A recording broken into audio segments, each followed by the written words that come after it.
ایک قرات کے ایک بہت بڑے امام ہیں، امام نافع مدنی، کہتے ہیں میں مسجد نبوی شریف میں قرآن پڑھتے پڑھتے سو گیا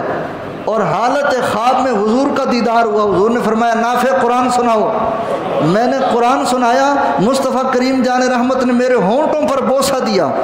اور حضور کے لب اقدس کے مس کرنے سے میرے ہونٹوں کے اندر ایسا کمال پیدا ہوا کہ میں مسجد نبوی میں جہاں قرآن پڑھتا تھا، جہاں تک آواز جاتی تھی وہیں تک میرے منہ سے خوشبو جاتی تھی۔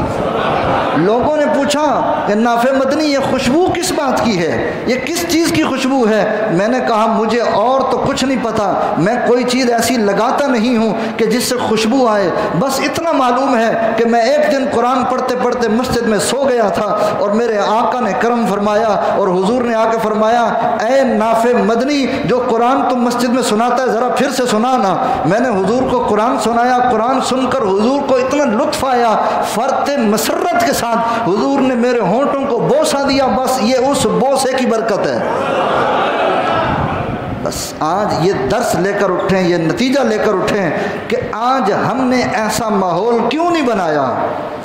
اپنے دل و دماغ میں وہ تڑپ کیوں نہیں پیدا کی کہ جس کی وجہ سے ہمیں بھی حضور کا دیدار نصیب ہو۔ یقین جانیں آج بھی حضور کرم فرماتے ہیں، بس اپنا من جو ہے صاف ستھرا کر کے رسول اللہ کے ساتھ لو تو لگائیں، انشاءاللہ اس کے نتیجے آپ دیکھیں گے۔